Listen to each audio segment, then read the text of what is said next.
Prophecy Club. I've got Zen Garcia on the phone with me today.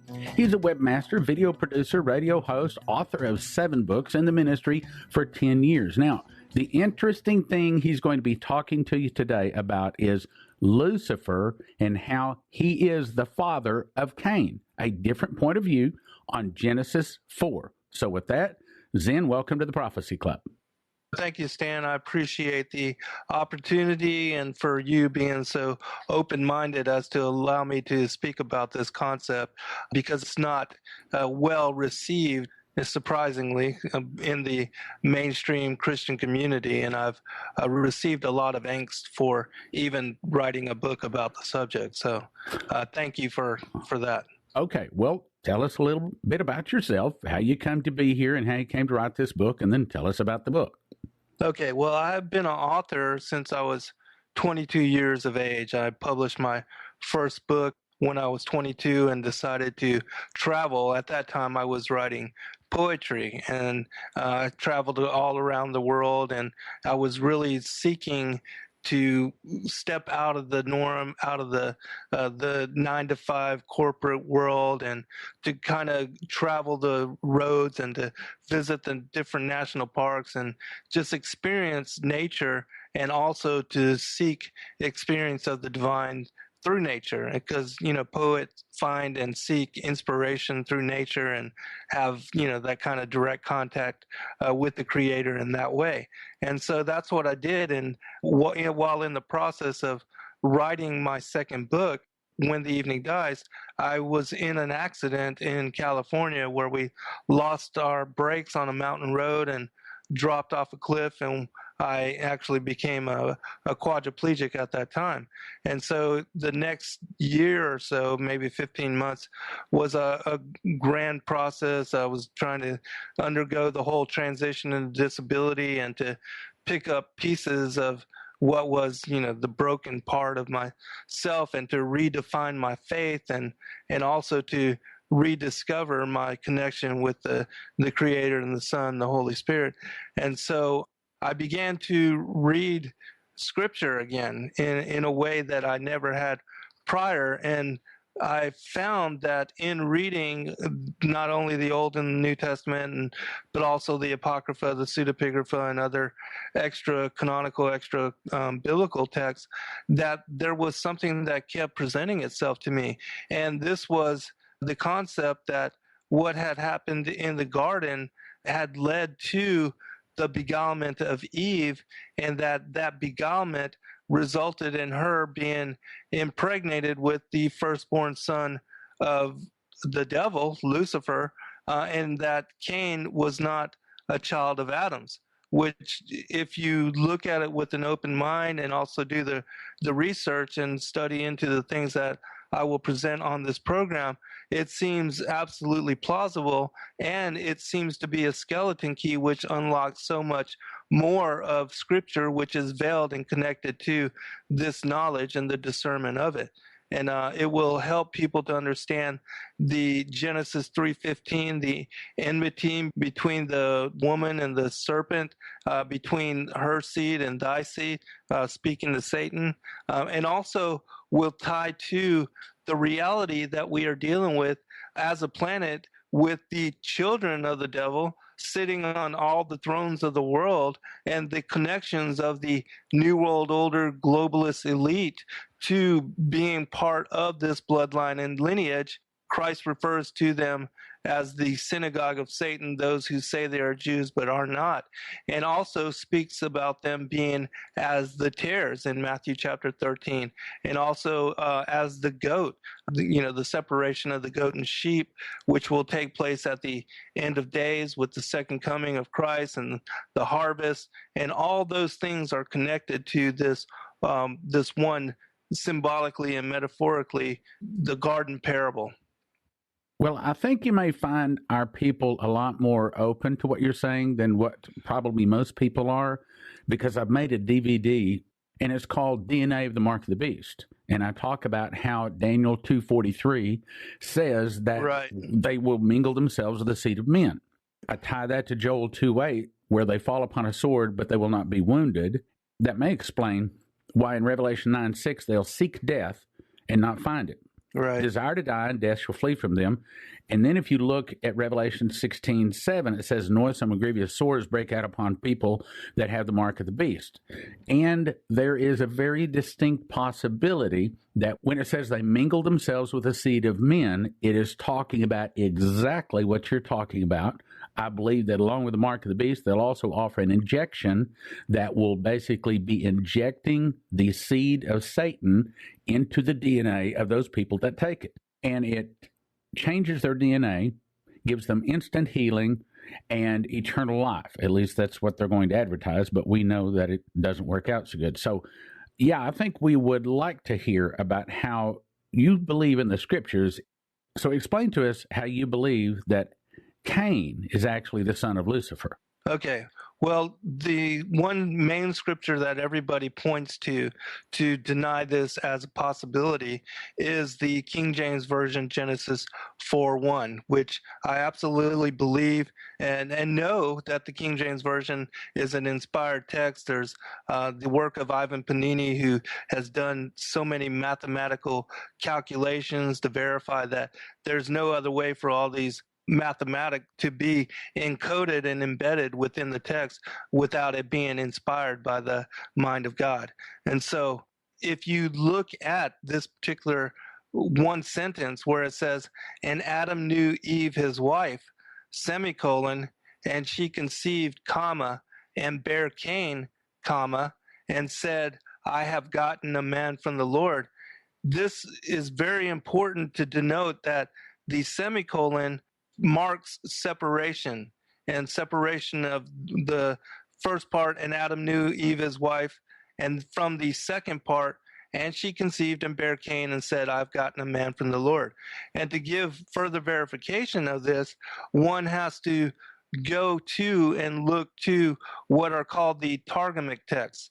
And we spoke about this one time before, Stan, but I was explaining, and I have explained in previous videos and also radio shows where I explain all of this information, is that the Targum text came about as translations, and the word Targum means translation, after the people were taken into Babylon and were exiled there for 70 years.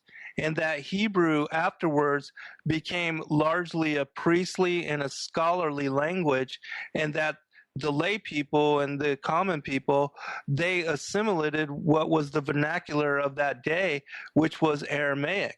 And so when they came back to the land and the temple was rebuilt and worship was reinstituted and the liturgical services were reinstituted, the priest and the scholarly class found that the people could not understand the Hebrew.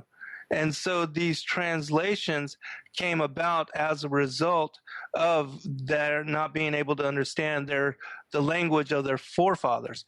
And so first the Hebrew texts were translated into Aramaic, and so that the people, and they were read side by side with the Hebrew text in the synagogue. First, they would read a sentence in the Hebrew, and then there would be the translation into Aramaic, and the people could then follow along with the worship and the discernment and the understanding that was supposed to come from study of the text.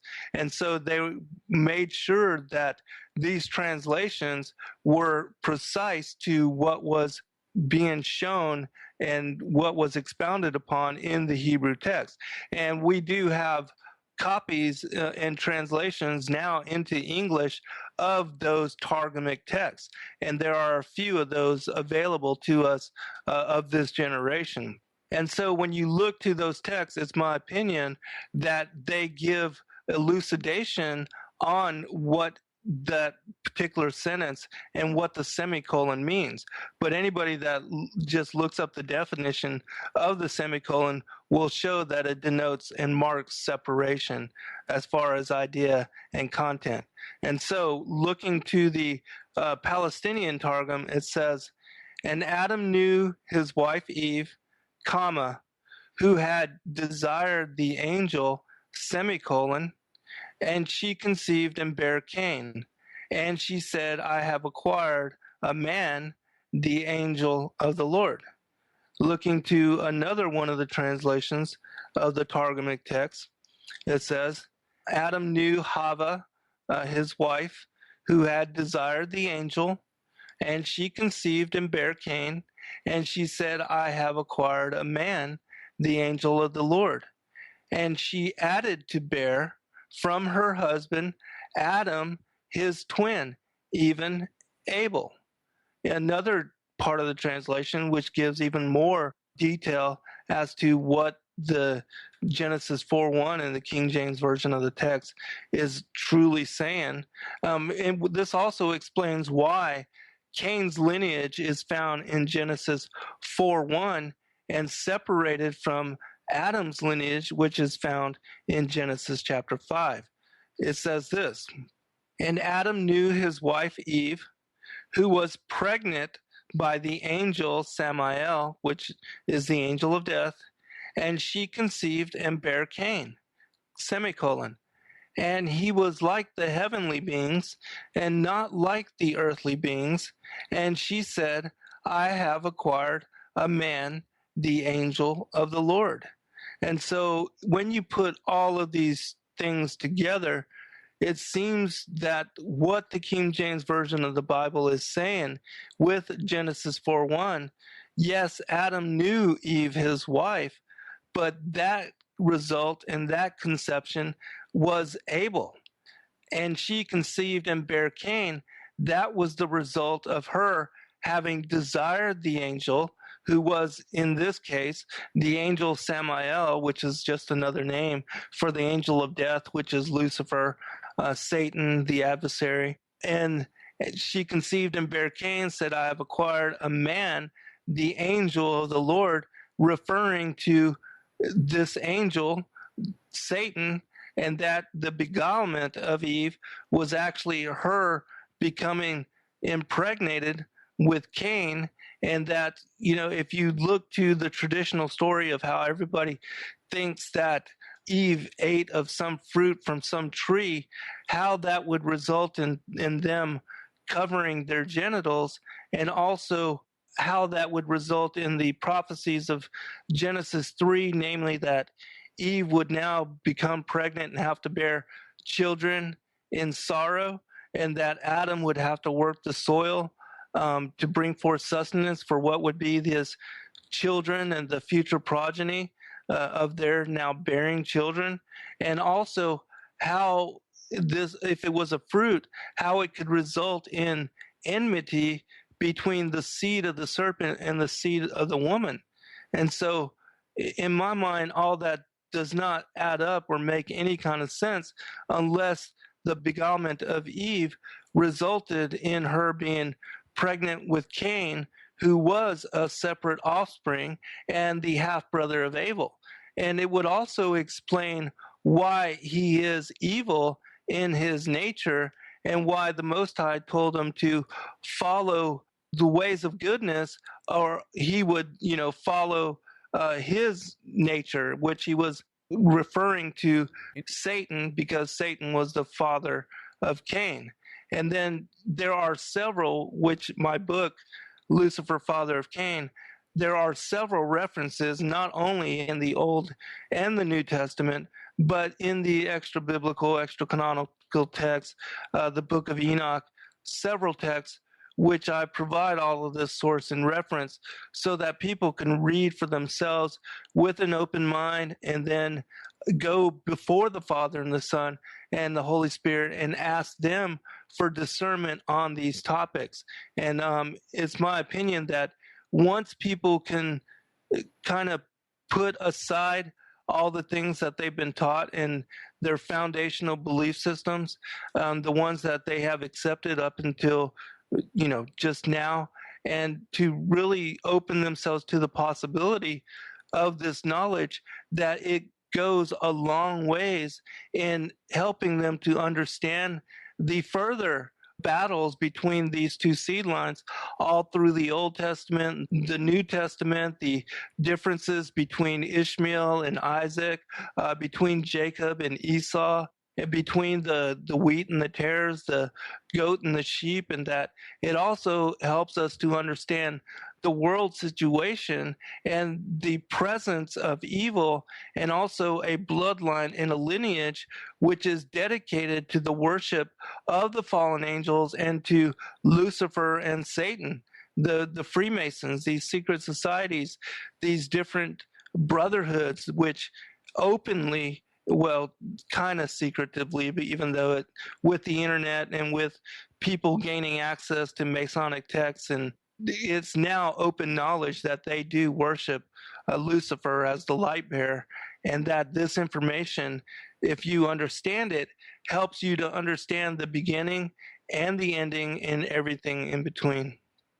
So you're saying that, as this relates to the end time, that this may very well be some of the seed that has been brought forth all the way back there. And I'm going to have to come back and ask you about the flood, how we jumped over the flood. But let me make my point first. Being brought into the last days, this could actually be the forerunner of the Antichrist, tied in with the false prophet, and a lot of the evil of the last days and the tribulation is actually seed that was started all the way back in the garden and brought all the way through the whole 6,000 years of mankind. Yes. And this is also why, if you look to Luke chapter 3, where the lineage of Christ is given, why at the very end it says, which was the son of Enos, which was the son of Seth, which was the son of Adam, which was the son of God, and Cain is nowhere found within that lineage. Very interesting. Okay, so how do we jump over the flood? How do we explain the fact that there was only 8 people on the ark and everybody else died? So how do we get through the flood with this seed? I'm going to refer now to the book of Jasher, because in that particular text, it speaks about how Noah did not want to have children. And because he did not want to have children, because he knew the flood was coming, that he did not want to marry. And so the Most High told him to marry, even though he did not want to have children, because he knew that there was going to be a worldwide flood, and that this flood was coming to destroy all of the Nephilim seed and those that the giants that were present on the land, that were involved in cannibalism, involved in bringing down the mysteries of the heaven, and that they were also blood drinkers, and they were the first eaters of flesh. But the Most High told him, it says this in the book of Jasher, and the Lord said unto Noah, take unto thee a wife and beget children, for I have seen thee righteous before me in this generation. And thou shalt raise up seed, and thy children with thee in the midst of the earth. And Noah went and took a wife. He chose Naamah, the daughter of Enoch. She was 580 years old. Now, what is interesting about the follow-up to this is the next couple sentences, I think, are really key, because what it says is, and Noah was 498 years old when he took Naamah for a wife. Naamah conceived and bare a son. He called his name Japheth, saying, God has enlarged me in the earth. And she conceived again and bare a son. He called his name Shem, saying, God has made me a remnant to raise up seed in the midst of the earth. And then the next sentence, and this is the last one I'll quote from this. And Noah was 502 years old when Naamah bare Shem. The boys grew up and went in the ways of the Lord in all that Methuselah and Noah their father taught them. What is interesting about this text is what it does not say. And what it does not say is that Naamah was the mother of Ham.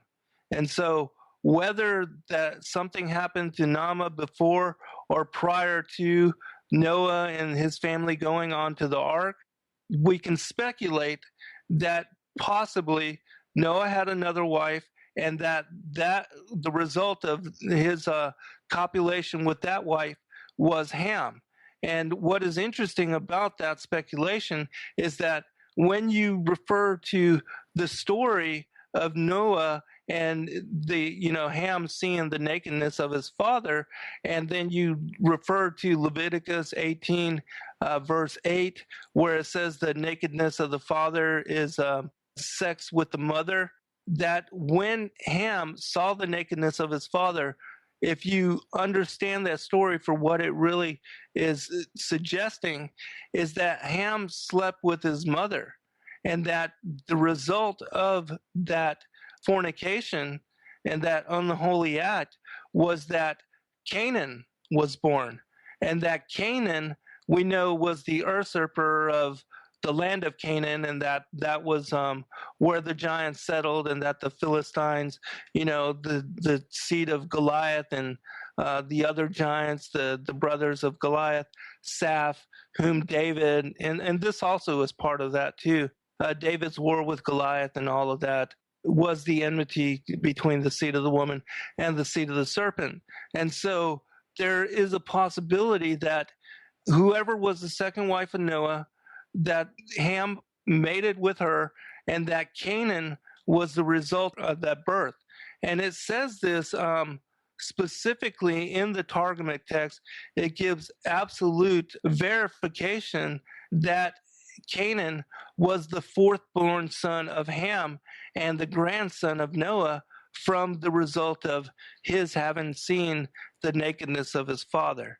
And so that would be where, and it was also through the line of Canaan, and also that, the Philistines and the giants, they all found refuge in the land of Canaan. And that's why when Moses freed Israel from the bondage of Egypt, and Joshua went across the river Jordan, that when they went into the land of Canaan, there was the presence of the sons of Anak, and the Nephilim and the giants were found all through that land because they took up refuge with the Canaanites post-flood. Well, I think that's all very interesting, and this is all covered in your book. So tell them about your book, and we'll tell them how they can get it.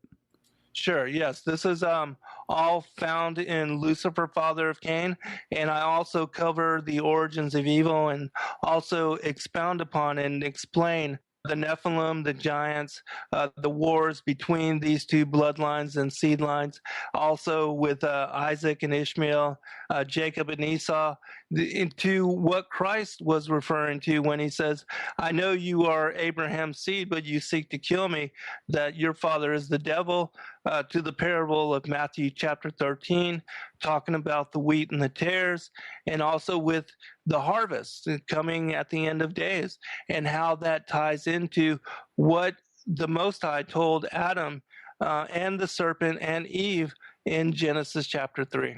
Well, I have to say, Guy, that is very interesting. I had never realized, for example, that when it's talking, as soon as you said the nakedness of his father, I thought, oh, yeah, well, he's exactly right.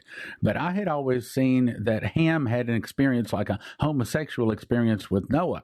But now that you said that, you're exactly right. It was actually, he was having sex with Noah's wife. Right. So, very, very interesting. Folks, if you'd like to have his book, Lucifer, Father of Cain, you can call Prophecy Club 785-266-1112. That's 785-266-1112, as we do not have this on the website.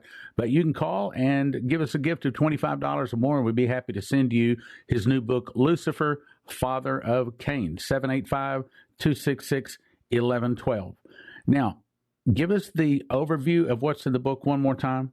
Okay, well, it begins with explaining who Christ is, because I begin all of my books, especially for people that are interested in this topic but don't know who the Son is, and that, he pre-existed with the Father, and that as God incarnate, the whole universe and all ourselves included, all the angels were made by Christ, and the Father, and He are one. And then I go into the enmity between the seed of the woman and the seed of the serpent, explain the war in heaven and how it was that the banishment of Lucifer and the 1/3 of the angels of the Most High that joined him in that rebellion, that war in heaven is actually connected to the enmity that we see here upon the earth, and that also that the beguilement of Eve is what resulted in their banishment from the kingdom and their being placed here on the earth, which is under the authority of the fallen angels, and that Satan has temporary reign over the earth until the second coming of Christ and the harvest. Folks, you're just going to have to get the book to get the whole story. Lucifer, the father of Cain. Now, a lot of people didn't understand. If you just read the King James, just straight reading it, I think most folks, including myself, would not see that it says that Lucifer is the father of Cain. So we spent several days here talking about why it is, when you take into consideration other verses and other commentaries on the Bible. I think he's got some pretty working reasons why probably Lucifer was the father of Cain.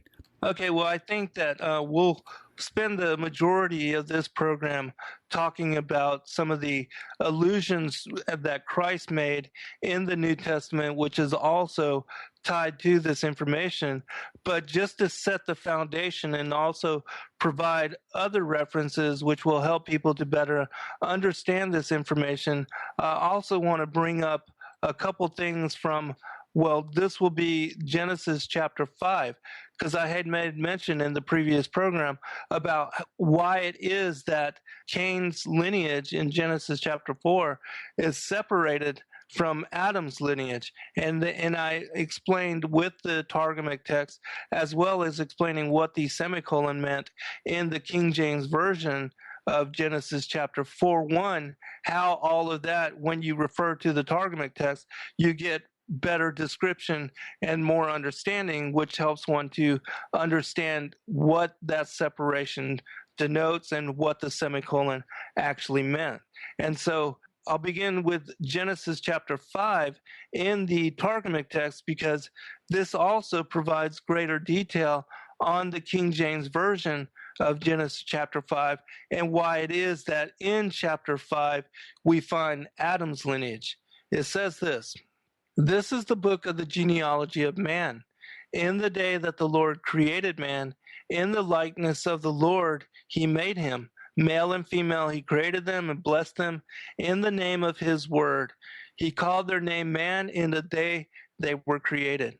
And Adam lived 130 years and begat Sheth, who had the likeness of his image and of his similitude. For before had Hava born Cain, who was not like to him, and Abel was killed by his hand. And Cain was cast out, neither is his seed genealogized in the book of genealogy of Adam. But afterwards there was one born like him, and he called his name Sheth." So this particular chapter and the further detail that it provides helps us to understand that Cain was not like Adam, did not have his likeness or his similitude, meaning his nature. And that's why Cain was the first murderer, liar, and deceiver, because as John chapter 3 says, Cain was of the wicked one, was of the devil, and that he had the nature of his father, that he was a murderer from the beginning. And that was not Adam, because Adam was not a murderer, was neither a liar nor a deceiver, but that reference is to Satan being the father of Cain. And that it also tells us that once Abel, who was the half-brother of Cain, was killed by Cain, and Cain was cast out, that then one took Abel's place, and that was Seth. And that the bloodline of Christ begins with Adam and then skips to Seth, because Abel was killed and never had any children. And so that's why you find in Luke chapter 3, there's no references to Cain, and after Adam is the reference to Seth. Where else does it say that Lucifer was the father of Cain? There are several references in both the Old and New Testament, and we will get to that, but there are two extra biblical texts, which I'll just share these just so people understand and know that these connecting links and confirmation as to this knowledge are found widespread in myriads of texts. But two that I will share is one from the book of Enoch and another from the Protevangelion of James, and then we'll move into what Christ was referring to. when he said, I know you are of Abraham's seed, but you seek to kill me, that you are of your father, the devil. It says this in the book of Enoch, chapter 9. I saw the spirits of the sons of men who were dead, and their voices reached to heaven while they were accusing. Then I inquired of Raphael, an angel who was with me, and said, whose spirit is that, the voice of which reaches to heaven and accuses? He answered, saying, this is the spirit of Abel, who was slain by Cain, his brother, and who will accuse that brother until his seed be destroyed from the face of the earth, and until his seed perish from the seed of the human race. Now, the reason I bring this particular book up, the book of Enoch, is because even though a lot of people don't believe that it's inspired, they do give credence that it does help us to understand what Genesis chapter 6 is referring to, with the sons of God mating with the daughters of man, creating a race of giants, how there were giants in the land before and after the flood, and also why it was that the flood had to be brought upon the earth in order to cleanse the earth from this hybrid seed and this hybrid seed line, and that the giants were really the focus of the flood being brought upon the earth. Even though most of the sons of Adam had gone the way of Cain and had intermarried and mixed with the seed of the serpent, and thus had become the seed of the serpent. Just like Esau, even though he was born of the line of Adam, he gave up his birthright, he married pagan women, he took on that kind of worship, and he became as a seed of the serpent. And a lot of people respect if they don't believe that the book of Enoch is inspired. Another text, which I'll read just a short paragraph, then we'll go into the New Testament references. This is the Protevangelion of James, and it says this. Now it was the 6th month with her, and behold, Joseph came from his building. He entered into his house and found her great with child. He smote his face and cast himself down upon the ground on sackcloth, and wept bitterly, saying, with what countenance shall I look unto the Lord my God? And what prayer shall I make concerning this maiden? For I received her out of the temple of the Lord my God a virgin, and have not kept her safe. Who is he that hath ensnared me? Who hath done this evil in mine house, and hath defiled the virgin? Is not the story of Adam repeated in me? For as at the hour of his giving thanks, the serpent came and found Eve alone, and deceived her, and so hath it befallen me also.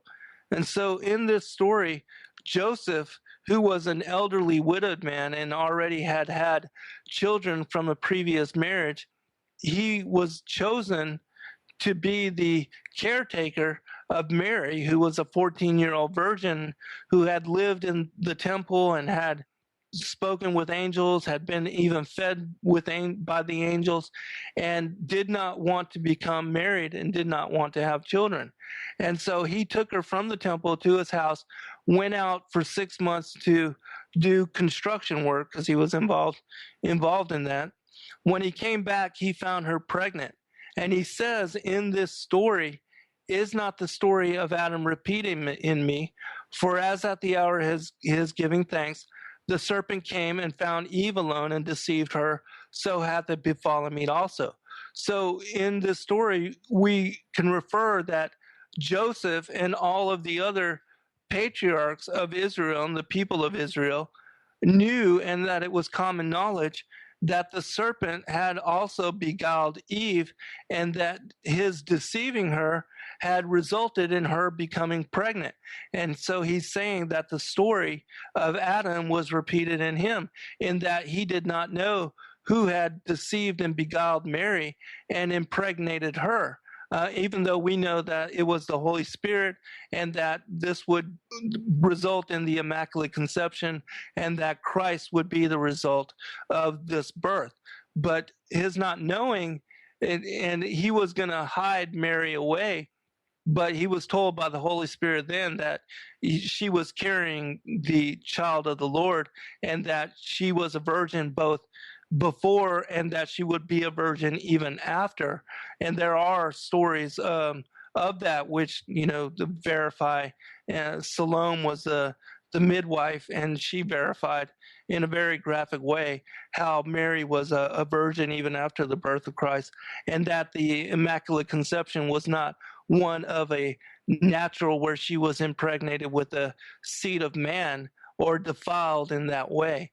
And so Joseph is speaking how everybody knows that Eve also was beguiled by the serpent. The result of that was Cain, and that Cain was a firstborn son as the result of that.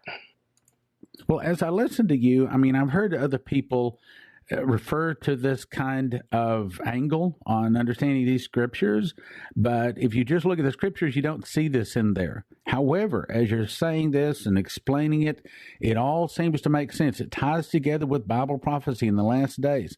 So tell us more. Absolutely. I think now we should go to the confirmation of Christ and some of the esoteric passages which are found in Matthew, specifically Matthew chapter 13, which gives reference to this information. And that Cain was not just a spiritual child of the devil, but an actual physical hybrid child from the beguilement and the being impregnated, that Eve was impregnated with the firstborn son of Satan. And going to Matthew chapter 13, verse 24, it says, "The kingdom of heaven is likened unto a man which sowed good seed in his field. But while men slept, his enemy came and sowed tares among the wheat and went his way. But when the blade was sprung up and brought forth fruit, then appeared the tares also. So the servants of the householder came and said unto him, Sir, didst not thou sow good seed in thy field? From whence then hath it tares? He said unto them, An enemy hath done this. The servants said unto him, Wilt thou then that we go and gather them up? But he said, Nay, lest while ye gather up the tares, ye root up also the wheat with them. Let both grow together until the harvest, and in the time of the harvest I will say to the reapers, Gather ye together first the tares, bind them in bundles to burn them, but gather the wheat into my barn." So just as Genesis chapter 3 is veiling that the fruit from the tree of the knowledge of good and evil that was not an actual fruit and is symbolically and metaphorically expounding upon a larger story and is veiling something that once you come to discernment on, it clicks and the light bulb goes off.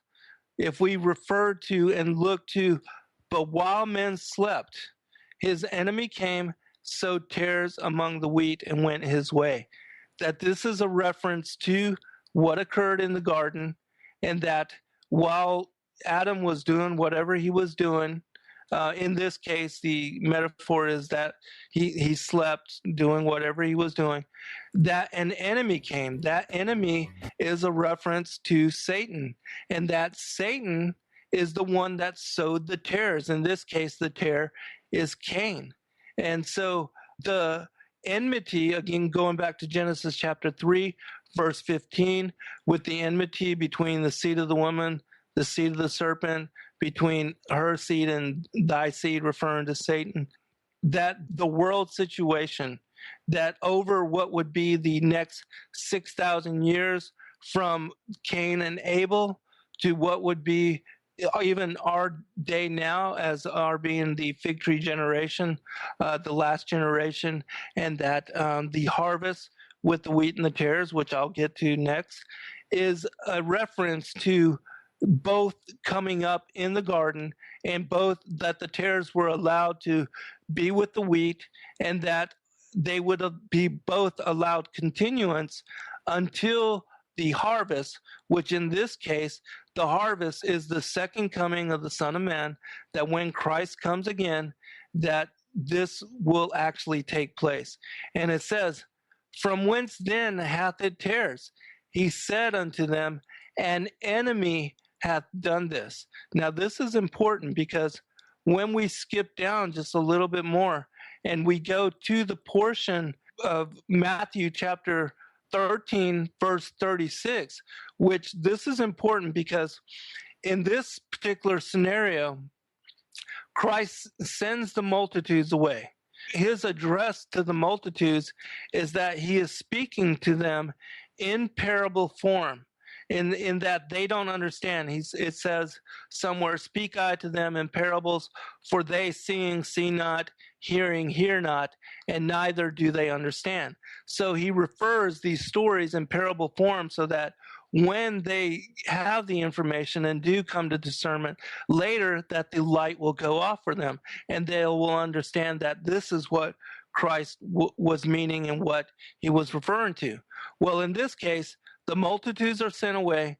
His disciples come unto him, saying, "Declare unto us the parable of the tares of the field." And so here in the next few passages, he's going to explain to them without parable form exactly what the parable of the wheat and the tares means. And he says this, "He answered and he said unto them, He that soweth the good seed is the Son of Man. The field is the world. The good seed are the children of the kingdom, but the tares are the children of the wicked one." The enemy, referring back to the garden parable in the previous part of Matthew chapter 13, where it says, "An enemy hath done this," he is now equating that enemy in that parable with the enemy that sowed them is the devil, so that we would not be mistaken in any kind of way that the enemy was the devil and that the devil is the father of the tares, and that the first tare was Cain. So continuing, the enemy that sowed them is the devil. The harvest is the end of the world, meaning his second coming, and the reapers are the angels. As therefore the tares are gathered and burned in the fire, so shall it be in the end of this world. The Son of Man shall send forth his angels. They shall gather out of his kingdom all things that offend, and them which do iniquity, and shall cast them into a furnace of fire. There shall be wailing and gnashing of teeth. Then shall the righteous shine forth as the sun in the kingdom of their Father. Who hath ears to hear, let him hear. So here, after the multitudes are sent away, he explains directly to his disciples, who are the apostles, the parable of the tares of the field, and equates the enemy in the previous garden parable as being the devil, and that the tares are the seed of the serpent, which begins with Cain. All right, what are some other New Testament passages that fit together with this? Well, there's a reference in John chapter 8 that I think helps to completely lock this in, as far as this being information that people have misunderstood or just do not have discernment upon. And it begins with this: "I know that you are Abraham's seed, yet you seek to kill me, because my word finds no place in you. I say the things which I have seen with my father, and you also do the things which you have seen with your father." They answered him, "Our father is Abraham." Jesus said to them, "If you were Abraham's children, you would do the works of Abraham. But now you seek to kill me, a man who has told you the truth, which I heard from God. Abraham didn't do this. You do the works of your father." They said to him, "We were not born of sexual immorality. We have one Father, God." Therefore Jesus said to them, "If God were your father, you would love me, for I came out and have come from God. For I haven't come of myself, but he sent me. Why don't you understand my speech? Because you cannot hear me. you cannot hear my word. You are of your father, the devil, and you want to do the desires of your father. He was a murderer from the beginning and doesn't stand in the truth because there is no truth in him. When he speaks a lie, he speaks of his own, for he is a liar and its father. But because I tell the truth, you don't believe me? Which of you convicts me of sin? If I tell the truth, why do you not believe me? He who is of God hears the words of God. For this cause you don't hear, because you are not of God. This also, I know we won't have time to go into this, but this also ties into Matthew chapter 23, where he accuses the Pharisees as being the den of vipers, the seed of the serpent. And he says, wherefore, behold, I send unto you prophets and wise men and scribes, and some of them shall kill and crucify, and some of them shall you scourge in your synagogues and persecute from city to city.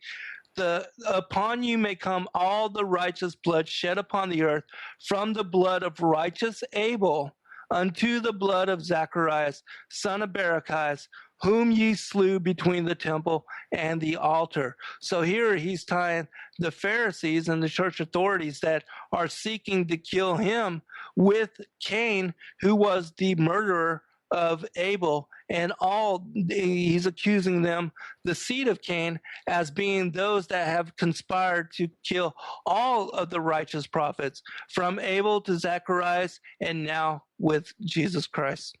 Well, I have to say, brother, I'm impressed. I mean, you've really done your homework in a lot of different areas, and I think you're answering a lot of questions for a lot of folks. And I think we're going to have a lot of people interested in your book. So tell them about your book, Lucifer, the Father of Cain.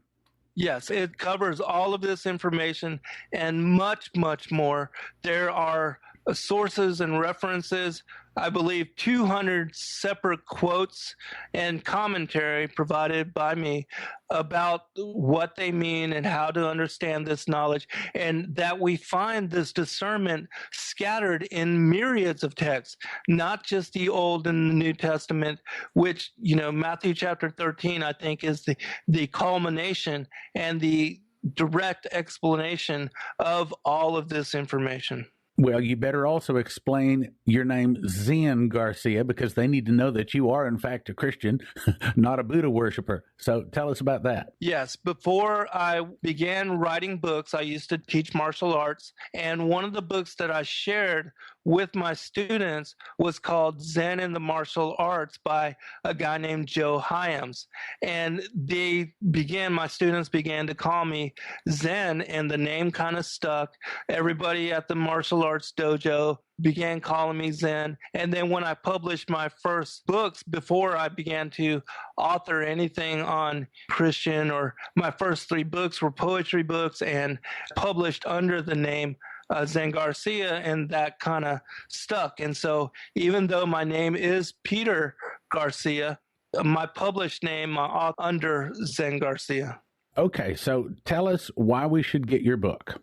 For those that have never heard about or do not understand this information, it's my belief that this is a skeleton key for unlocking Scripture, helping people to understand both the Old and New Testament as well as all the other books, and also the current world situation and how it is that we are dealing with the seed of the serpent, and that they are the creators and proponents and are duty bound to the New World Order and the whole situation that we see with endless war, conspiracy as far as false flag events like 9/11.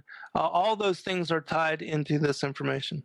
When I talked to my wife, Leslie, about this, she said, "Did I hear you say that Lucifer is the father of Cain?" I said, "Yes." And oh boy.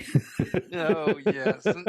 So you got it too. So I said, whoa. Son, I don't have all the notes here in front of me. I'm not, the expert on that. I'm not prepared to defend this. But so we're going to give you the opportunity to defend this. So the Bible seems to say that he is not the father of Cain. So start with explaining that.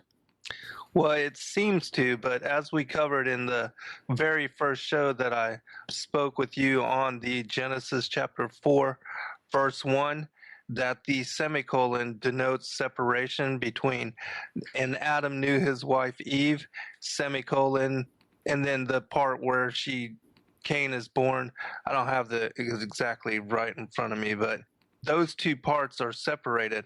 And when you read, the Targumic, when we covered the Targumic translations that were based on the actual Hebrew Torah and that were read in their Aramaic, and when they were read side by side in the synagogues and they were authoritative and they reflected what was in the Hebrew Torah at the very early parts of the people returning back from exile in Babylon and being in Israel again, and the temple being rebuilt and all the services being held again, that the lay people, the common people, they did not understand Hebrew anymore.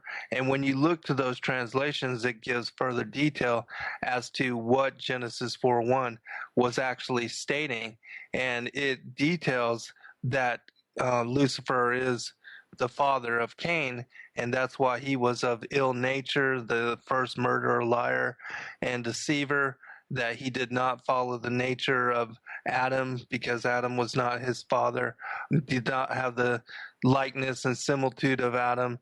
And also, if you look Genesis 4:1, the reason 4:1 is not connected to Adam, even though it seems like it is, it shows that Cain's lineage, because he is born of the devil, is separated, and his lineage is found in Genesis chapter 4. And the chapter 5 begins the lineage of Adam.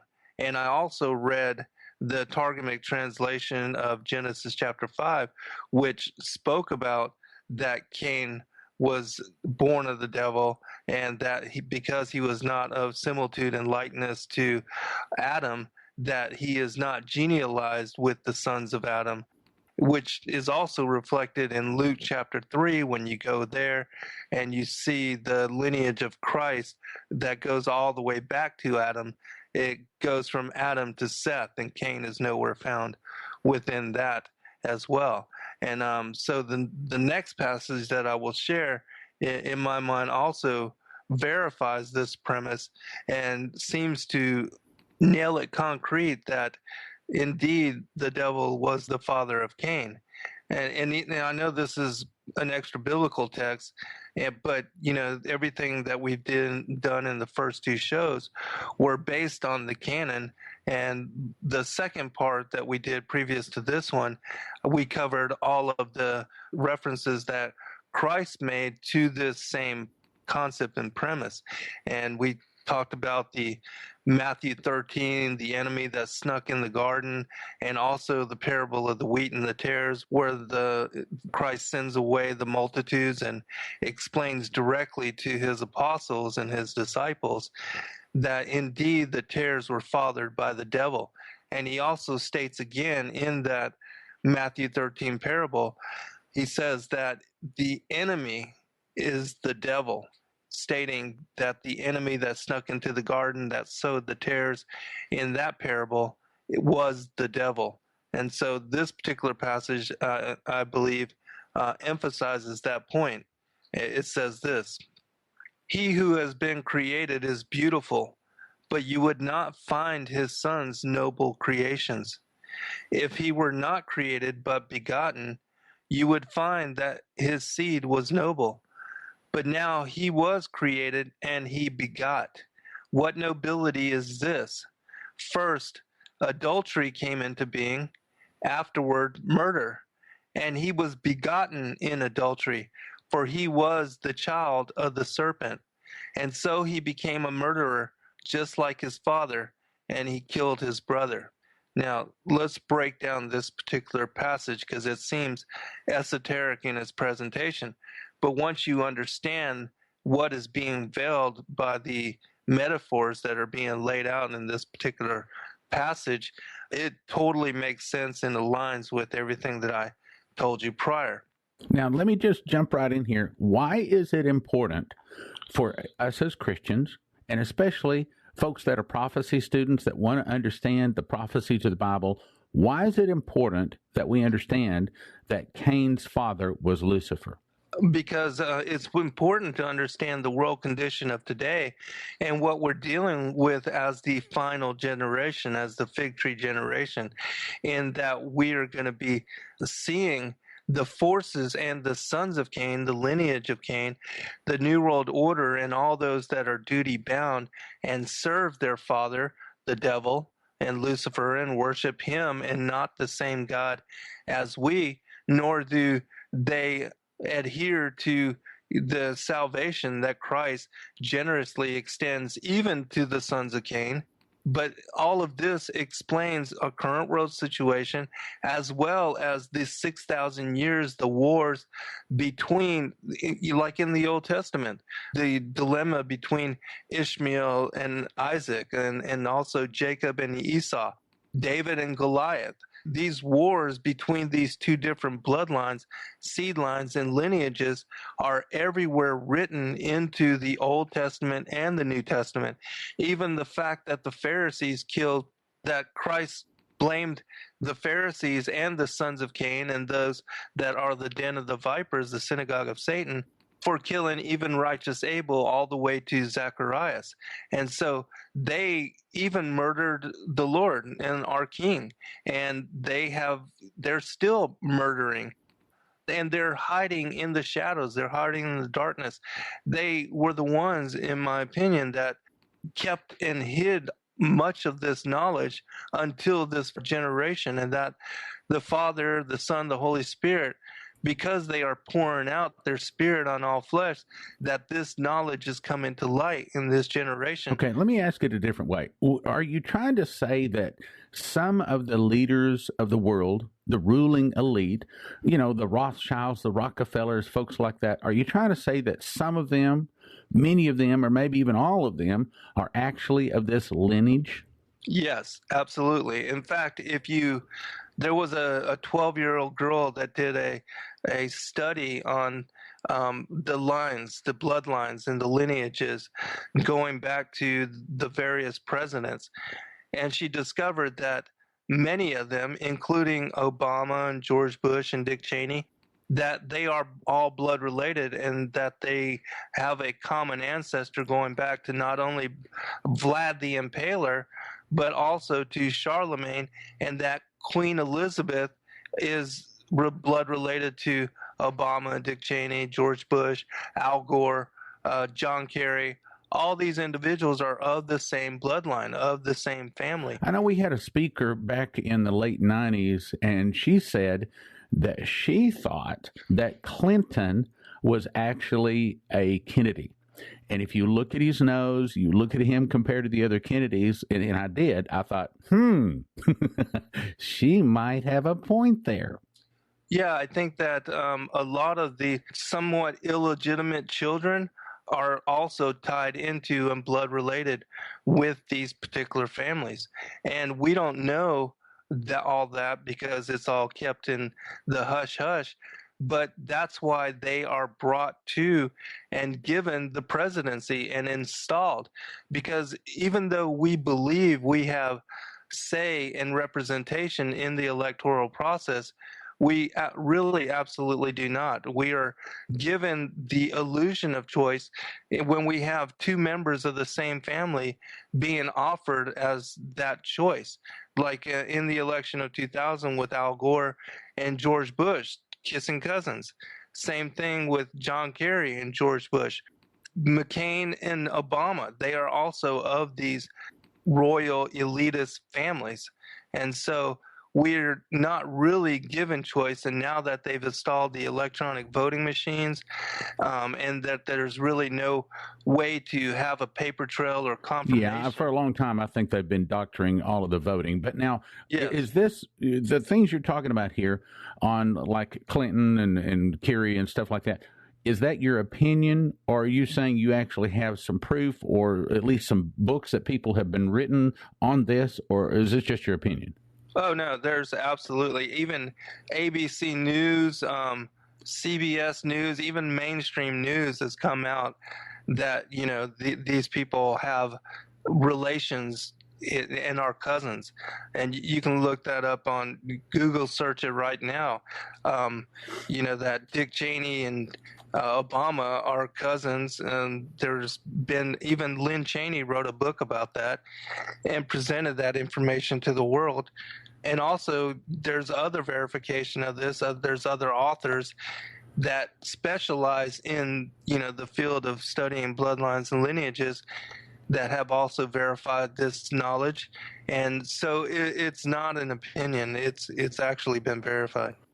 We were talking about this particular passage that, in my mind, absolutely confirms Lucifer being the father of Cain. And I read the passage, and now I'm going to elaborate on it and explain it. It says this: "He who has been created is beautiful." This created being was an angelic being, because the difference between one who is begotten and one who is created is that the sons of God were the created beings. They were the angelic beings. They were the ones that existed prior to the creation of humanity. And so the first two lines are denoting this separation. He who has been created is beautiful. We know that according to Ezekiel chapter 28 and Isaiah chapter 24, Isaiah chapter 14, that Lucifer was the most glorious and most beautiful being, and that's why, because of his vanity and his, being envious of the sun, that he fell and he wanted to be like the Most High. But you would not find his son's noble creations. The reason you would not find his son's noble creations, because as an angel, he was not supposed to get involved with humanity. It says, the second line, "If he were not created but begotten," meaning that if he was not angelic but born of woman, begotten of man, that you would find his seed noble, meaning that his children would be a natural creation. There would be his line and his bloodline and his lineage would not be hybrid beings. There would be nothing, like after like, is what the Bible says. The third line, "But now he was created and he begot," meaning that he was an angel, and he did beget children. What nobility is this? And then here's the key line, and the next two lines are absolutely, in my mind, verification of this whole premise. First, adultery came into being. That adultery was the beguilement of Eve that led to her being impregnated with Cain. And we know that Adam calls Eve the mother of all living. The reason he calls her the mother of all living is because she is the mother of both lineages, both the line of Cain, the seed of the serpent, and the line of Adam through Abel. But because he was murdered by his half-brother, we find that the continuance goes through Seth. And that is reflected in Luke chapter 3. This is also reflected in 2 Corinthians chapter 11, where Paul says, "For I am jealous over you with godly jealousy, for I have espoused you to one husband, that I may present you as a chaste virgin to Christ. But I fear lest by any means, as the serpent beguiled Eve through his subtlety, so your minds should be corrupted from the simplicity that is in Christ." And so he's referring to the serpent beguiling Eve, and that she was not a chaste virgin when Adam came to mate with her and impregnated her with Abel, and then the twins were born, one of the line of Cain and the other the line of the woman, the seed of the woman, and then that would be the enmity.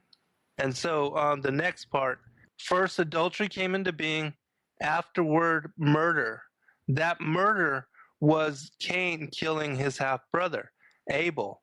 And then that was also the beginning of the Genesis 3:15, the enmity between the seed of the woman and the seed of the serpent. And he was begotten in adultery, that's a reference to Cain, for he was the child of the serpent. And so he became a murderer just like his father, and he killed his brother. And so all of that aligns with the Genesis account, Genesis 4, where both Cain and Abel are born. And then you have the murder of Abel by his half brother. And even the Most High warns Cain to not be of ill nature, not to follow the ways of his father. In Genesis chapter 4, where we can cite this warning, it says, "And the Lord said unto Cain, Why art thou wroth? And why is thy countenance fallen? If thou doest well, shalt thou not be accepted? And if thou doest not well, sin lieth at the door, and unto thee shall be his desire, and thou shalt rule over him." His desire, in my opinion, is referring to his father and the nature of his father, meaning that just as Lucifer is referred to, or Satan, the devil, is referred to as being the first murderer and liar, deceiver, that Cain would follow in his nature and murder his brother. And that's what happened in this particular Genesis chapter 4, in where he becomes jealous of his brother, rises up against him, and slew him in the field. And so that's the passage that I read earlier and prior is alluding to this taking place. And it ties the devil as being the adversary of humanity and being the first murderer and liar and deceiver with Cain and the murder of Abel in that particular passage. Now, there's another passage that we can go to that gives us more information as well, and it's one that many are very well versed and understand and have read many times. Many people, when they cite and speak about Satan or Lucifer or the devil, they read this particular passage and they speak about how art thou fallen from heaven, O Lucifer, son of the morning, and cite other passages that are part of this particular paragraph in this, but they miss this particular part where it says, "But thou art cast out of thy grave like an abominable branch, and as the raiment of those that are slain, thrust through with a sword that go down to the stones of the pit, as a carcass trodden under feet. Thou shalt not be joined with them in burial, because thou hast destroyed thy land and slain thy people. The seed of evildoers shall never be renowned. Prepare slaughter for his children, for the iniquity of their fathers, that they do not rise, nor possess the land, nor fill the face of the world with cities. For I will rise up against them, saith the Lord of hosts, and cut off from Babylon the name and the remnant, and son and nephew, saith the Lord." So the abominable branch, that Lucifer, son of the morning, the one that says, "For thou hast said in thine heart, I will ascend into heaven. I will exalt my throne above the stars of God. I will sit also upon the mount of the congregation in the sides of the north. I will ascend above the heights of the clouds. I will be like the Most High, yet thou shalt be brought down to hell, to the sides of the pit." This man that made the earth to tremble, that did shake kingdoms, that made the world as a wilderness and destroyed the cities thereof, that opened not the house of his prisoners, he's an abominable branch, and he's the one that, just as it said in Matthew 13, the enemy that snuck into the garden, that sowed the tares, he is the devil, that is the one that sowed the tares, according to Christ in the other parable of the wheat and the tares, where he cites the devil as being the children of the devil, as being the tares, and that the enemy is the devil, and that he was the one that sowed the tares. And the prepare slaughter for his children, that is talking about his having actual children, bloodline and lineage here upon the planet, and that they are the ones at the end of days where the tares are prepared for the burning, and that the wrath of God is poured out on those not written into the book of life, the synagogue of Satan that say they are Jews but are not. All of that is tied to this information, and it's written and interwoven into both the Old and the New Testament and many of the extra biblical books. I believe that a lot of those texts were eradicated, many of them destroyed.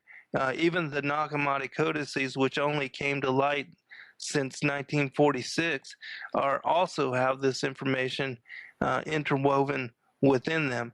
And in my opinion, it's critical because it serves as a skeleton key for unlocking all of the Old Testament, the New Testament, and many of these extra canonical texts.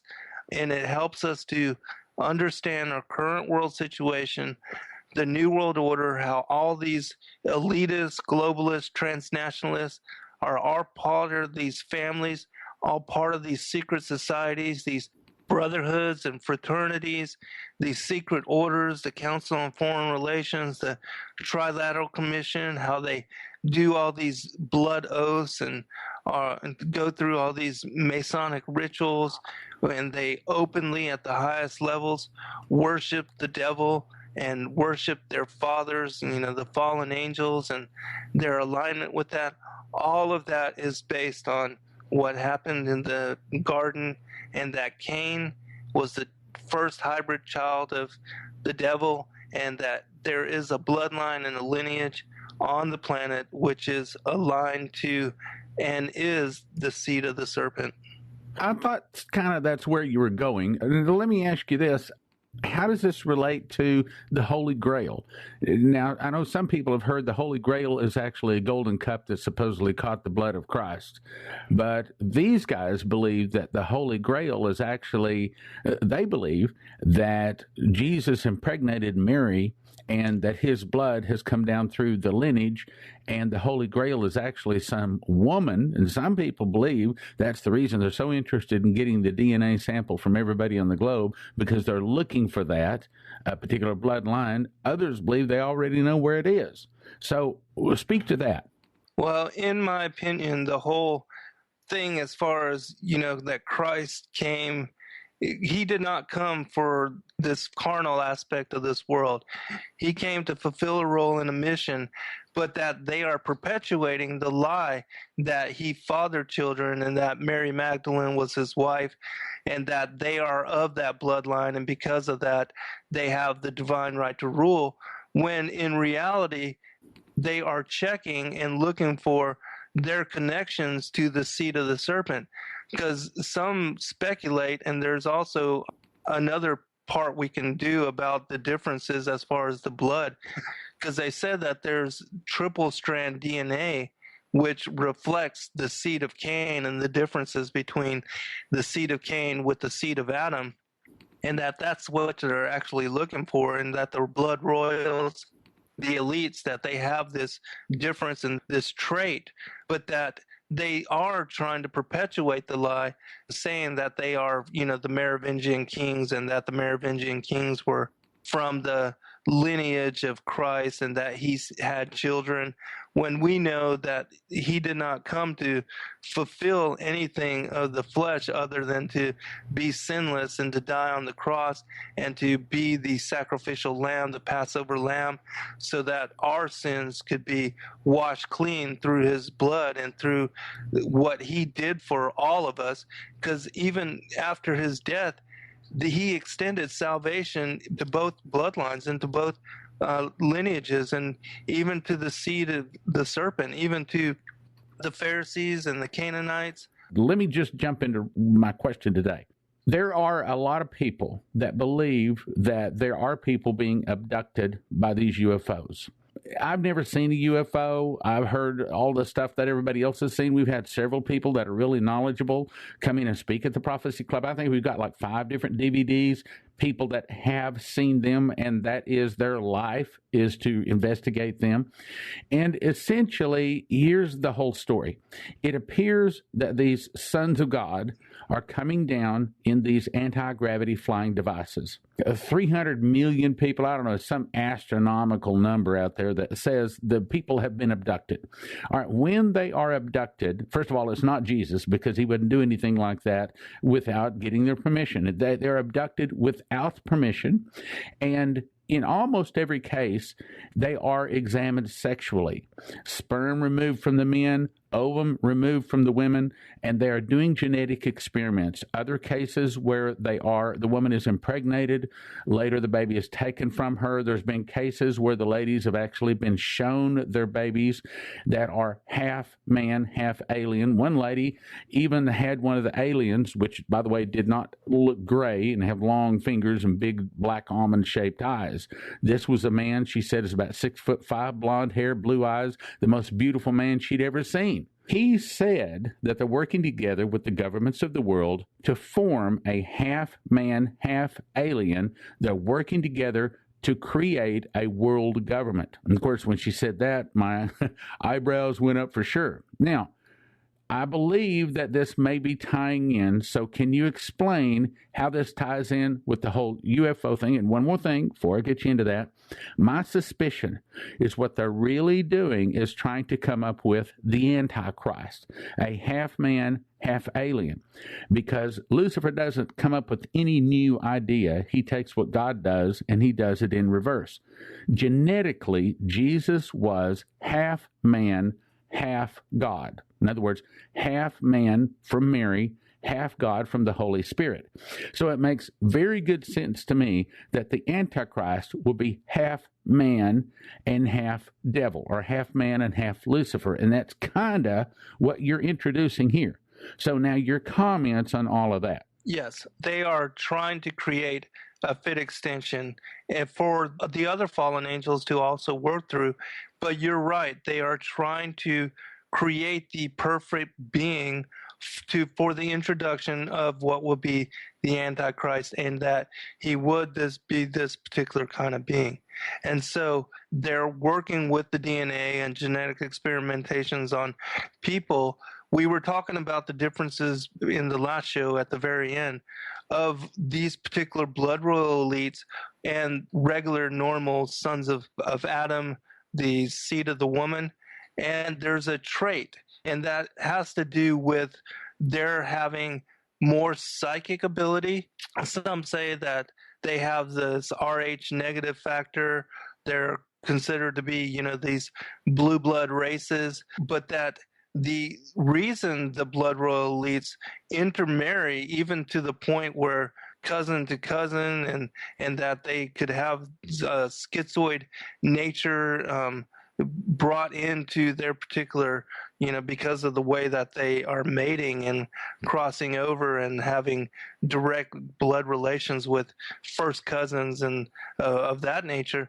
But the reason that they do it is to keep the blood pure and to keep these psychical traits heightened, so that those that are sitting on the thrones of the world today, they are involved in black magic and involved in trying to manipulate and conjure and to call up these demonic forces, and they're having these certain traits within their blood and their DNA. It gives them those abilities and heightens those abilities. And it's my opinion that they are working with the fallen angels, and that the whole abduction phenomena is similar to what Genesis 6 states with the sons of God mating with the daughters of man, that it's just a continuation of that whole thing. They're creating these hybrid races and working through them to create fit extensions for not only the Antichrist, which will be Lucifer, Satan, returned again, but also for other fallen angels and high demonic princes, powers, the Ephesians 6 powers, principalities, these rulers of darkness, wickedness in high places, because they are also coming and are being released upon this particular plane, and they're looking for bodies in order to work in this physical plane. And that's why the governments of the world have been manipulated. The elites are who control the governments and control the money and print the money and loan it to governments and interests, and these secret societies like the Council on Foreign Relations. Those are secret societies. The Bilderberg groups, the Masonic groups, the Freemasons, all those, they are all working in tangent to bring about this world government, but they also have an agenda to, through the black ops, through these covert programs, to manipulate, to create, to crossbreed. And this is nothing new. This kind of thing took place before the flood. The Book of Giants, which was part of the Dead Sea Scrolls that was found, spoke about the miscegenation of both plants and animals and how everything became corrupted. And we see that also. Christ spoke about this in Matthew 24, Mark 13, Luke 21, in that as in the days of Noah, it shall be in the second coming of the Son of Man. And we are seeing that same thing happen to our world today with the genetically modified foods, where plant DNA is being crossed with, fish DNA and spider DNA, and all these weird hybrid creatures are being formed and manifested, and it's corrupting the natural order and the natural cycles, the natural harmony of the world. And this kind of thing has also been spoken about as happening in some of these deep underground bases, where we have some eyewitness account, like the eyewitness account of Thomas Costello, where he speaks about some of these hybrid beings that are created in what is referred to as Nightmare Hall, the seventh level of the Dulce deep underground base. And we have the accounts of individuals like Phil Schneider, which actually speaks about a war taking place between the Delta forces and some of these fallen angel entities and the deeper aspects of some of these deep underground bases. And he also said that they were building upon already existing structure, and that the deep underground bases that the governments have built were built upon structures that were already found. We've also had the rumors of these magnetic trains that link up all these deep underground bases and that crisscross the entirety of the interior of the world. There's also the speculation that the earth is hollow and that there are entire species that we don't know about, even like with what the Hindus speak about as the Nagas, which we have in the ancient mysteries, the worship of the feathered serpents, which were these dragon-like entities, which are nothing more than the seraphim angels. And so all of this mythology that speaks about these feathered serpents, which are the Nakash, the devil, Satan, Lucifer, he's one of these, the Nakash, and how they were the ones that brought civilization and culture to the various pagan cultures worldwide. And that's why they worship the feathered serpent, and also a pantheon of fallen angel angelic beings. And so all these things are tied together. When I speak about the Nephilim, I'm actually referring to the fallen angels and not the giants. I equate the Nephilim with being the fallen angels, whereas most people say that the Nephilim are the giants that were born from the fallen angels. Well, Anyway. kind of, aren't they connected? I mean, isn't that where the giants came from? Is the fallen angels mating with women? Okay. Absolutely, yeah. Right. That is exactly where the giants came from. They were also hybrid beings. And there's a passage in the Kebra Nagas where it cites them as having mated with the daughters of Cain. And that's why they were able to create these gigantic hybrid beings, because the daughters of Cain were also hybrid from the line of Cain. That's where all these things tied together, again, with what happened in the garden and with there being a presence of this hybrid bloodline here upon the planet, and that they are even taught that they are different from the sons of Adam. And these secret societies, the Masonic groups, they know that they are of the father, the devil. They know that they are of the line of Cain, and they do not count that their father was Adam. And it's only we, as the sons of Adam, as the seed of the woman, that are left in the dark, because we don't know who our enemy is. We believe that everybody is of the same blood and that we're all, we all worship the same God, when in truth, there are people here that know who they are and that they are working from behind the scenes to control everything and to lead us to the great plan, as they call it, the great work, which is the New World Order. And that the New World Order is nothing new. It goes back to even the time of Atlantis, even to the fallen angels being cast out of the heavens. And so all these things are the plans of Satan and Lucifer as being the eye at the top of the Illuminati pyramid, the all-seeing eye, the eye of Ra. That is a representation of the Ephesians 6, the powers, the principalities, these rulers, the wickedness in high places, that it represents the feathered serpent, the Nakash, and also the seraphim angels, the dragon-like angels. And that's why we have in the ancient oral traditions of all the indigenous peoples of the world, as well as the accounts of like the Chinese records of their kings being related to the dragons, that even Cain, that he is related to the dragon, the ancient serpent, that Revelation 12, that deceiveth the whole world. And it's only we that are in the dark. They know who they are, and they're hiding in the dark, and they're keeping secret their presence upon the planet so that we do not know that they are warring against us, and that the enmity between the two bloodlines is still raging and still ongoing. That's why they poison us with the vaccines and put poison in the food and the water. They are at every turn of the way warring against us because they are trying to bring on this New World Order.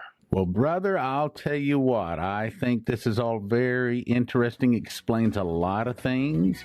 I know there's evil out there, and sometimes I think everybody has scratched their head and said, well, why would they be trying to kill us? Why would they spray this stuff in the air? Why would they modify our food? Why would they allow them to inject hormones into all of the cattle? Why is it that they're doing all of these things, actually trying to kill people? Why are they allowing pharmaceuticals out that kill people? It seems like they're trying to kill people. So what you're saying makes a lot of sense. Say on, brother, say on.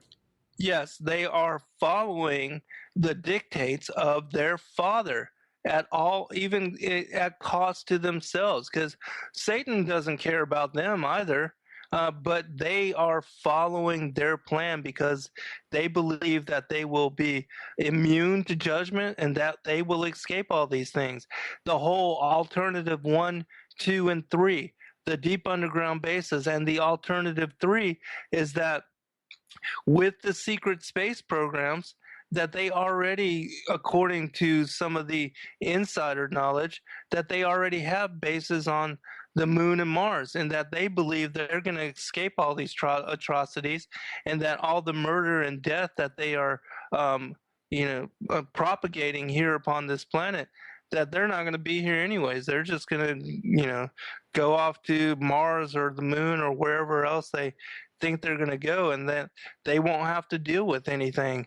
And this is the lie that the fallen angels have told them. This is the lie that Satan has told them, because he doesn't care about them either.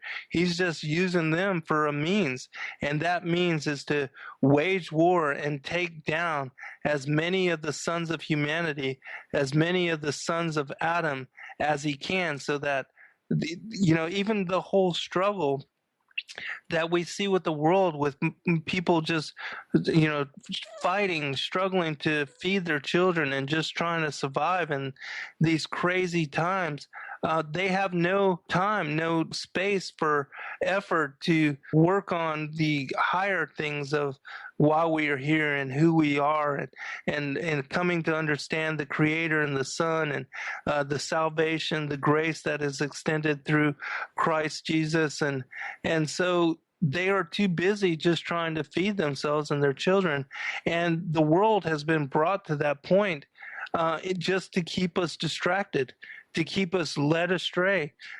And so that is the dilemma that we as a race are dealing with. Most people cannot make a priority of the kingdom, and they don't have the time to come to know Christ. Okay, let me jump in here. All right, if you've seen the last Star Trek movie, the hero was a fella that was supposed to be a hybrid, and it was half alien, half human, and he was pretty much indestructible, had far greater intelligence, could just outthink them at every corner. Have you seen that?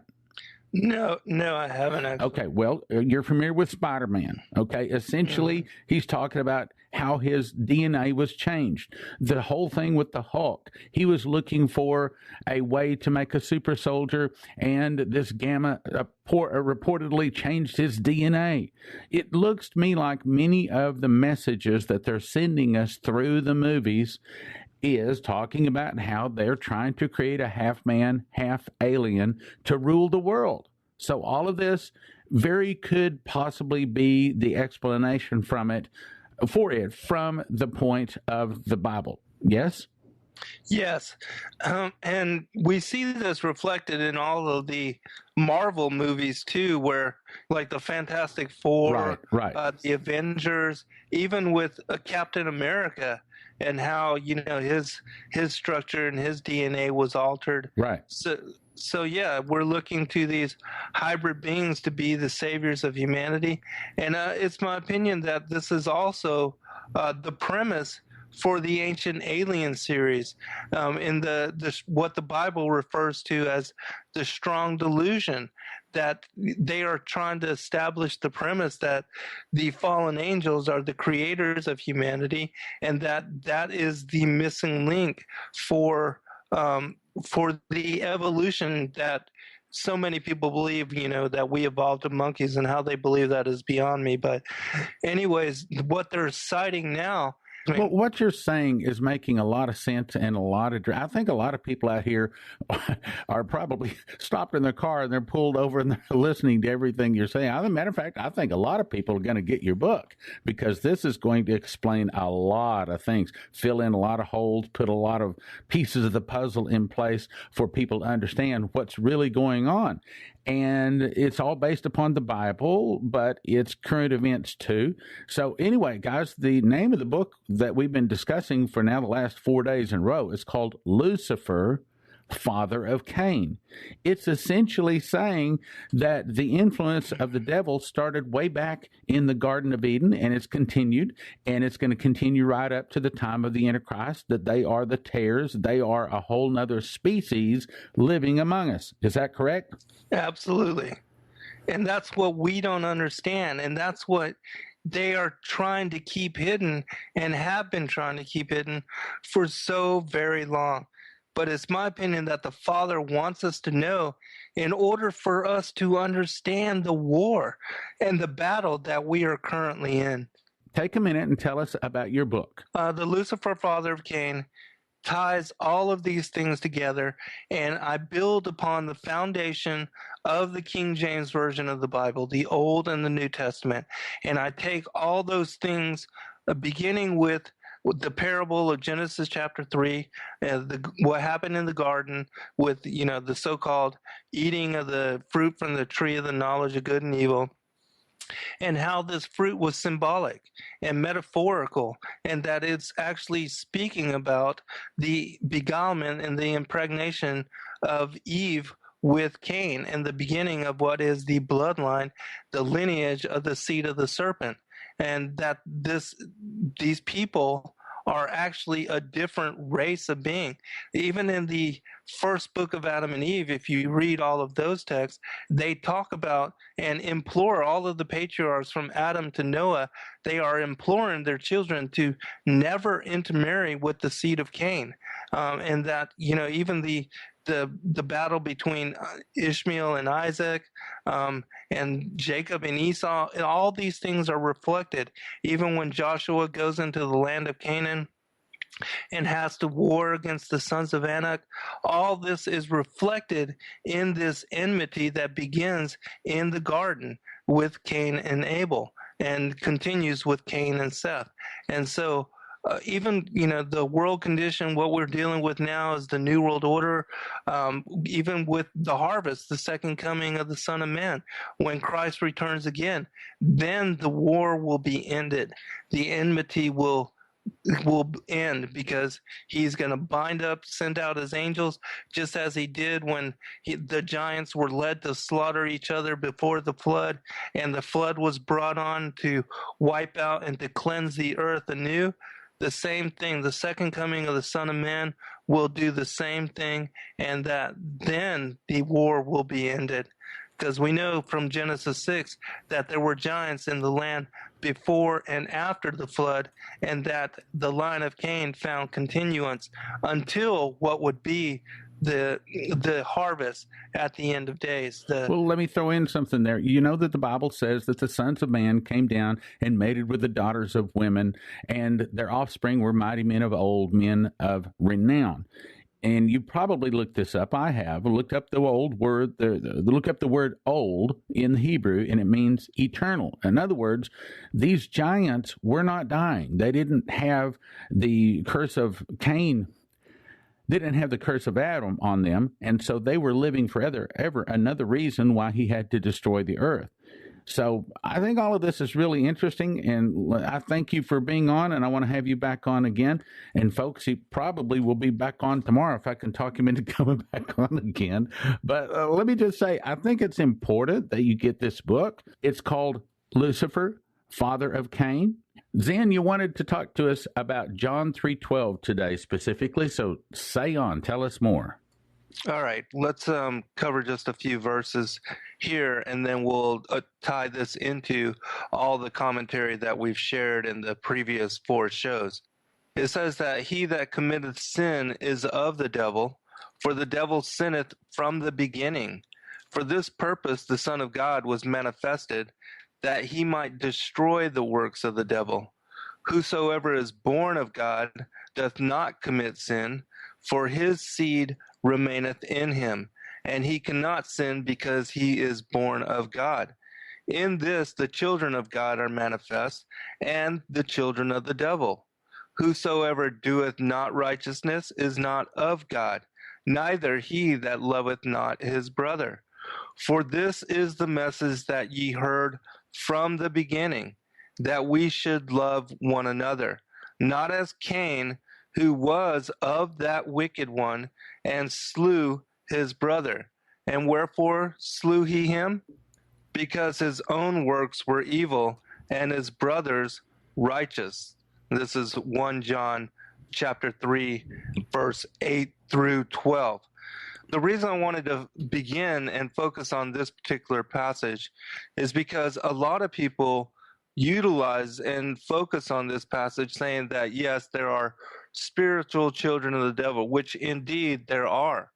But I believe that this is also emphasizing, as we covered in the Isaiah chapter 14, the verse about Lucifer being an abominable branch, and to prepare slaughter for his children, that they do not rise to inherit the cities. It's the same kind of thing, that this is going back to the beginning and giving allusion to the devil sinneth from the beginning. That beginning was the garden and the beguilement, and even further it goes back to the war in heaven, because that also is connected to the enmity between the seed of the serpent and the seed of the woman, the separation of light and darkness, their banishment from the heavens, 1/3 of the angels of the Most High joining Lucifer in rebellion, they're being banished here to the earth. And then once Adam and Eve are created and placed into paradise, the beguilement is the sin that goes back to that beginning. And so it's referencing that, and it's speaking about the devil having been the one that sinneth from the beginning. In a different passage, we covered how it was the beguilement, adultery first, and then that led to murder. That beguilement was that adultery where Eve was beguiled, impregnated with Cain, and then Cain became the first murderer after the nature and following along in ill temperament after the works of the devil, just as it says here. And we know that Christ came into the flesh to destroy the works of the devil and to also eradicate this particular bloodline at the end of days, as we've covered in Matthew chapter 13, where it talks about the tares as being the children of the devil, and that the devil is the enemy that snuck into the garden and that sowed the tares in the time going back to when Adam and Eve were banished and beguiled here to the earth. And so this particular passage is again giving allusion to not as Cain, who was of that wicked one. He truly was of that wicked one, and he killed his half-brother. And this is the beginning of the enmity, and that would continue until Matthew chapter 13, where Christ in his second coming, when he comes again, the tares will be bound for the fire, and that the wheat would inherit, return to the first estate and being placed back into paradise, where Christ said that, I go now to prepare a place for you. In my Father's house are many mansions, and that's where he is until this time when he comes with his angels and his saints, and he ends this whole deception that has been ongoing as the powers and the principalities, these rulers of darkness and wickedness in high places, they have temporary reign over this fallen world in our fallen state of being. This leads me into the next passage that I want to share. Okay, now hold on. Before you go there, sure. I got a question here. All right, now let me see if I understand what you're saying. You're saying that back in Genesis, so the serpent comes to Eve and beguiles Eve, and he tricks her into eating the fruit. But you're also saying shortly after that, on or about having to do with this same beguilement, he then also had sex with her, and the offspring, this is before Adam had sex with her, the offspring of that union was actually Cain, and that's the reason Cain was afraid that he was going to be killed, and the reason God put the mark on his forehead, basically telling everybody to back off and don't destroy Cain. And then you're saying that that same bloodline somehow jumped over the flood. So we had apparently some more cases where the sons of God came down and continued to mate with the daughters of men and continued that same evil bloodline all the way up to now it's the modern days where it's going to be the Antichrist, just as Jesus was half man, half God, the Antichrist being half man, half Lucifer. Is that a good overview there?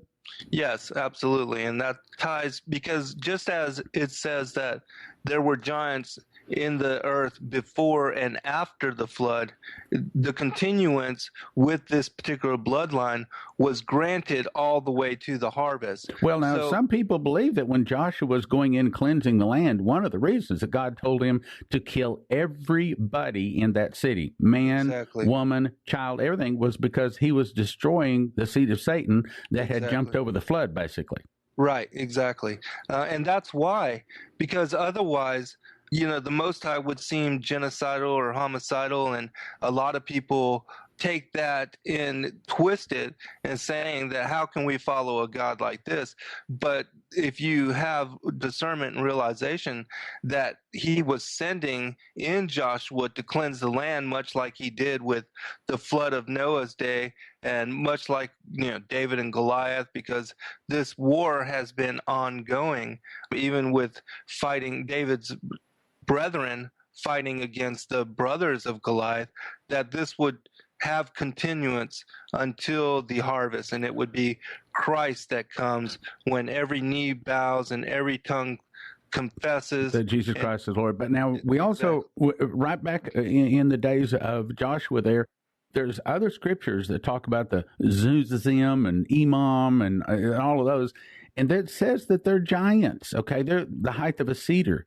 And we know from Genesis 6:4 that when the sons of God, these aliens, mated with the daughters of men, their offspring were giants. So we still have giants on the other side, on this side of the flood.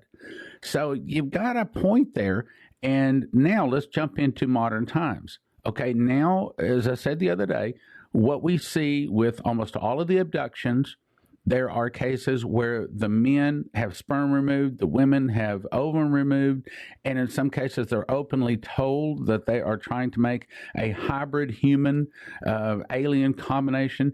And since Jesus was half man, half God, since Lucifer doesn't do anything new, he just repeats what God has done and perverts it, it makes perfect sense to me that the Antichrist will be half man, half Lucifer. So all of this ties in to the seed. We talked about Daniel 2:41, how they will mingle their seed with men. So the Bible tells us what you're saying is all true and it all fits. Right, exactly. It's just that people have never been taught this previously. It's not spoken about in mainstream churches. And so they think this as being some kind of a foreign concept when it has absolutely been interwoven into all of the scriptures, and that Christ spoke about this again in Matthew 13.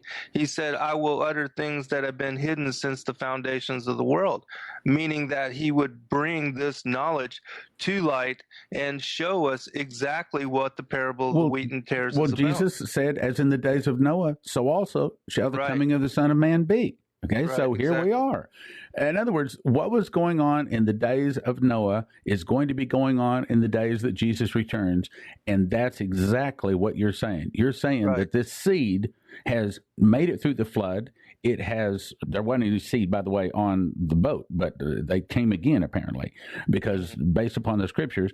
And now we're looking at the Antichrist. So tie this in, this hybridization, tie this into the Antichrist for us. Okay, I'm going to read one quick passage that will set up the premise for what we're about to talk about. And this is from the Apocryphon of John. It says, and he made a plan with his powers. He sent his angels to the daughters of men, that they might take some of them for themselves and raise offspring for their enjoyment. And at first they did not succeed, and when they had no success, they gathered together again and they made a plan together. They created a counterfeit spirit who resembles the spirit who had descended, so as to pollute the souls through it. And the angels changed themselves in their likeness into the likeness of their mates, the daughters of men, and filling them with the spirit of darkness which they had mixed for them, and with evil they brought gold and silver and a gift and copper and iron and metal and all kinds of things. And they steered the people who had followed them into great troubles by leading them astray with many deceptions. They, the people, became old without having enjoyment. They died not having found truth and without knowing the God of truth. And thus the whole creation became enslaved forever, from the foundation of the world until now. And this, again, sets the whole premise in exactly what you were speaking about, in that they are manipulating and trying to create a fit extension for themselves to work through, that this is the same kind of thing that goes back to what they were doing in the days of Noah.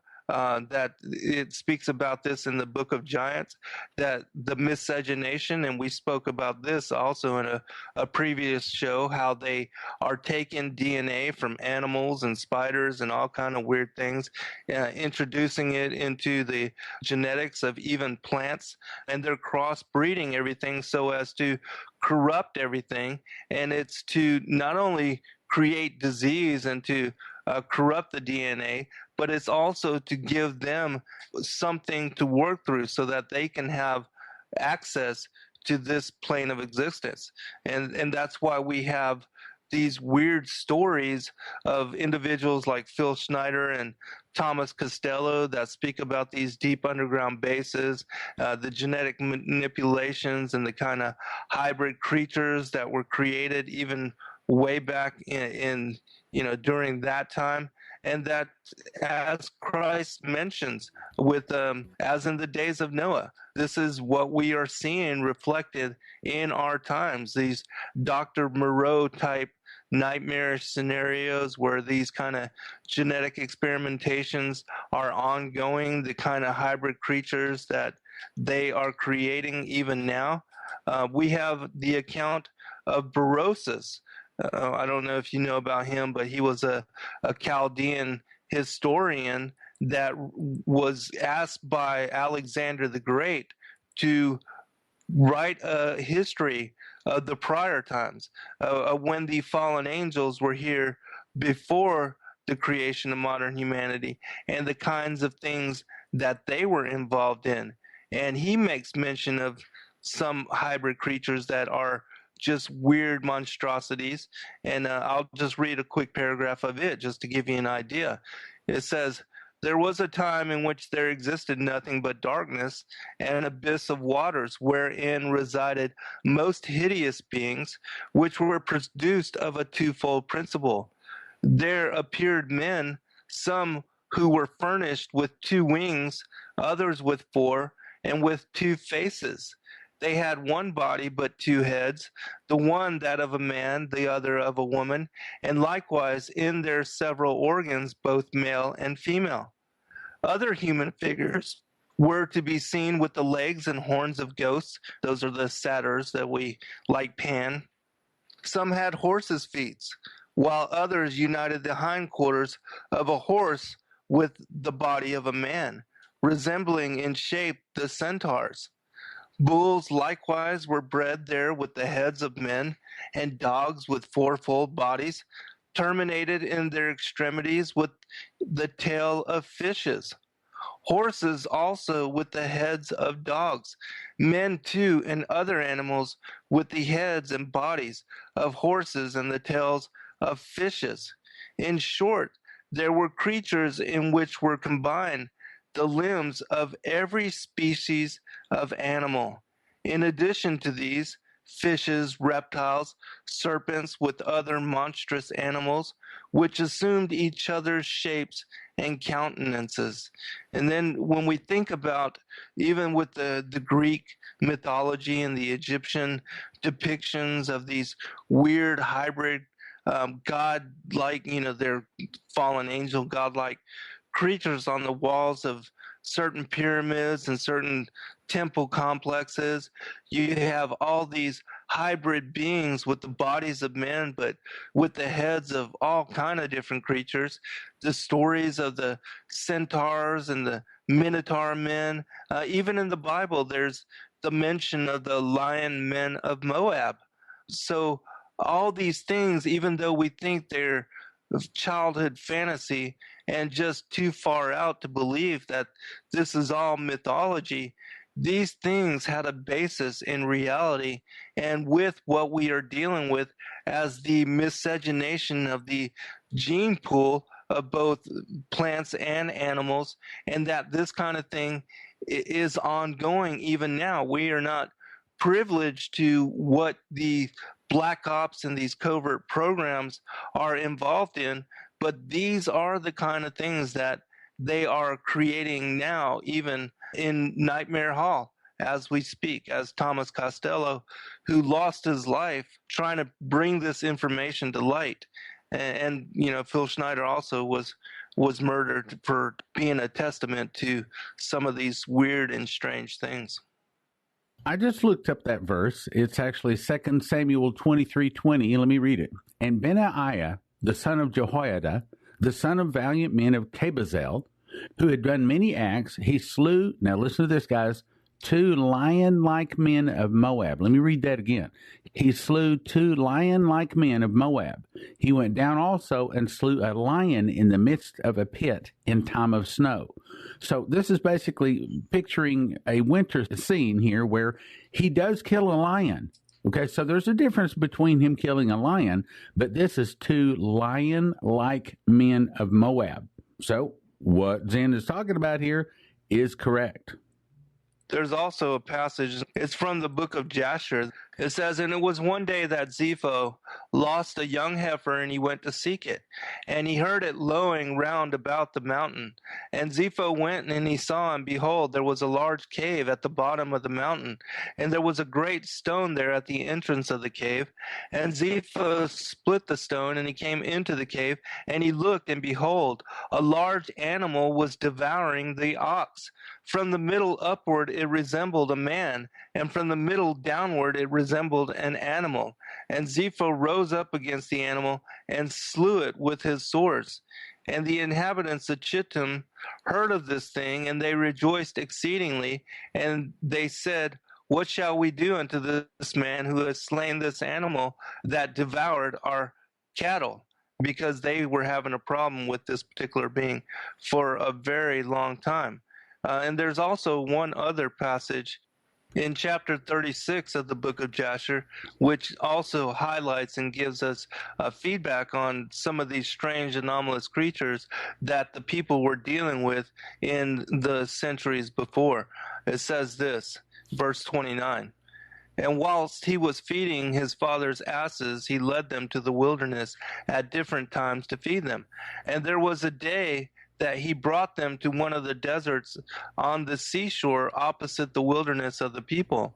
And whilst he was feeding them, behold, a very huge storm came from the other side of the sea and rested upon the asses that were feeding there, and they all stood still.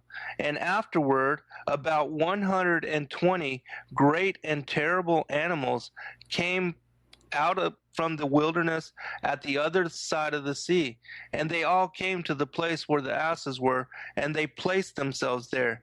And those animals, from their middle downward, were in the shape of the children of men.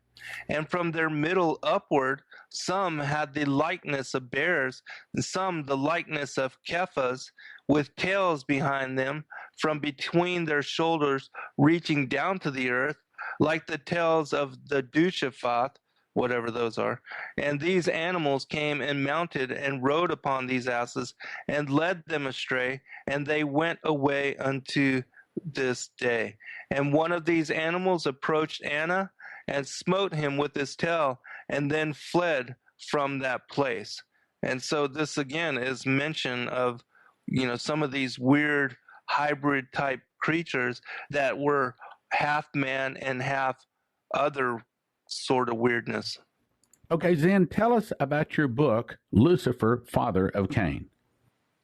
Well, this book, Lucifer, Father of Cain, ties together so many what are veiled and esoteric concepts that most people overlook, which includes the connections with the sons of God mating with the daughters of man, to the Antichrist and to the New World Order that we are dealing with today, and that all of this has its roots going back to the garden and even further to the war in heaven.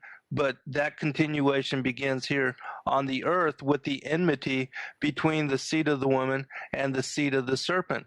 And that this also has everything to do with the Matthew 13, what Jesus Christ is referring to as the parable of the wheat and the tares, where he asserts that the tares are the children of the devil, and that the devil is the enemy that snuck into the garden and that sowed the tares while Adam was asleep or while the people were asleep. And this is also connected to, if you read in the first book of Adam and Eve, actually it's the second book of Adam and Eve, where they are talking about and imploring to their children the line of through Seth, because Abel was killed, they tell them to never intermarry into the lineage of Cain, or to mix with the children of Cain, because he was the murderer of their brother Abel.